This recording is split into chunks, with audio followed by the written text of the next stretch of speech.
মিটারে ই উঠলেই কি বিদ্যুৎ বিল বেশি আসে নাকি কম, নাকি মিটারের ভিতরে অন্য কোনো ঘটনা ঘটে? আসলে ইটা কেন আসে, মিটারে ই কেন ভাসে? আমরা শুধু এই বিষয়টা জানতে গিয়ে কয়েকশো মিটারের উপরে এক্সপেরিমেন্ট চালাইছি। শুধু এক্সপেরিমেন্ট চালাই নেই, মিটার টেস্টিং রুমে মিটারকে নিয়ে পরীক্ষা করে দেখেছি আসলে ই কেন ওঠে। কারণ সোশ্যাল মিডিয়াতে অনেকে সরাসরি বলেই ফেলে যে মিটারে ই আসলেই নাকি বিদ্যুৎ বিল বেশি আসে। আসলেই কি তাই? আজকে আমরা এই ভিডিওতে একদম প্র্যাকটিক্যালি ভাবে দেখাবো ই কেন আসে, ই আসলে কি হয়, একদম সরাসরি। দেরি না করে চলুন শুরু করা যাক। প্রথমেই আমরা দেখে নেই মিটারে কি ধরনের সংযোগ থাকলে মিটারে ই ভাসতে পারে।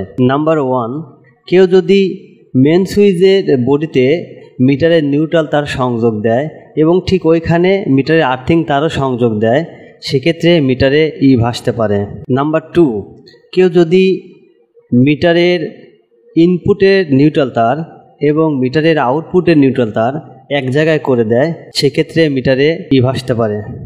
আবার কেউ যদি মিটারের ইনপুটের অর্থাৎ সোর্স সাইডের নিউট্রাল তার থেকে নিউট্রাল নিয়ে ঘরে ব্যবহার করে মিটার বাদ দিয়ে, তাহলেও সেক্ষেত্রে তার মিটারে ই ভাসতে পারে।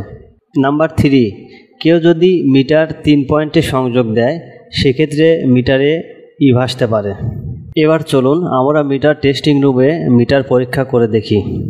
আমরা মিটারটি 3 পয়েন্টে সংযোগ দিচ্ছি।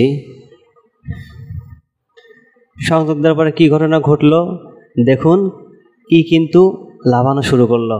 3 পয়েন্টে সংযোগ দিলাম, ই লাফানো শুরু করে দিল। আসলে এগুলো কি হচ্ছে?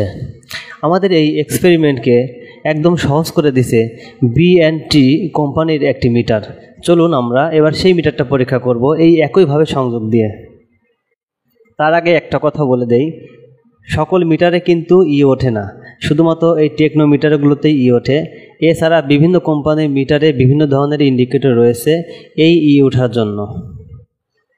তাহলে আমরা এখন পরীক্ষা করতেছি ঠিক একইভাবে সংযোগ দিয়ে আর একটা মিটার, যেটা হচ্ছে B&T কোম্পানির একটা মিটার। এই মিটারটি সংযোগ দিয়ে কি দেখা গেল, এখানে লক্ষ্য করেন এই পাশ দিয়ে কি সুন্দরভাবে লেখা আছে।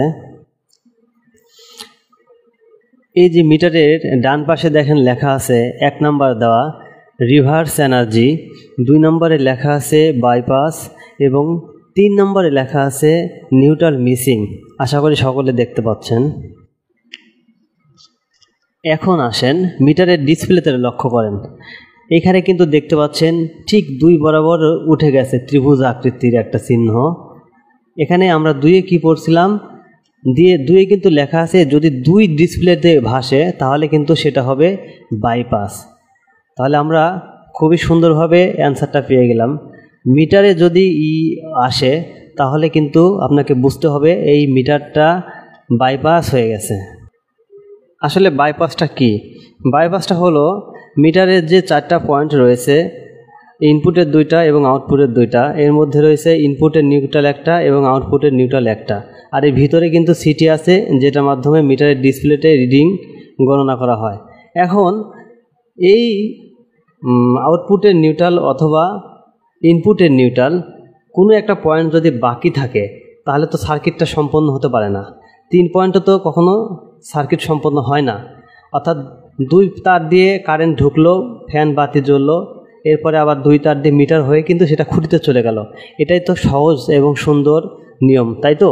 কিন্তু কি ঘটনা ঘটতেছে, যতগুলো ক্ষেত্রে আপনি মিটারে ই উঠছে আপনি লক্ষ্য করে দেখেন, প্রত্যেকটা ক্ষেত্রে যে নিউট্রাল তারটা নেওয়া হয়েছে মিটার কিন্তু বাদ দিয়ে, অথবা মিটারের যে নিউট্রালটা আছে, লোডের নিউট্রালটা আছে, সেটা ছিল দুর্বল।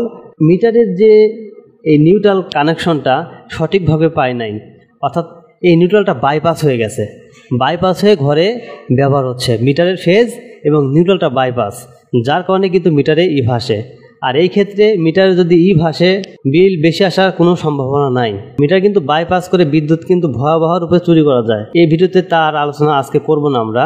আর একটা কথা বলে রাখি, এটাই খুব গুরুত্বপূর্ণ কথা, মিটারে ই উঠলে বিল বেশি আসার কোনো ধরনের সম্ভাবনা নাই, কিন্তু সাথে যদি ই এবং আর অর্থাৎ এর পাশে যদি একটা আর ওঠে লাফাতে থাকে তাহলে রিভার্স এনার্জির মাধ্যমে কিন্তু আপনার মিটারে বিদ্যুৎ বিল বেশি আসতেই থাকবে। আশা করি সকলে বুঝতে পারছেন। ধন্যবাদ, সকলে অনেক ভালো থাকবেন। আর এই ভিডিওটা যদি ভালো লাগে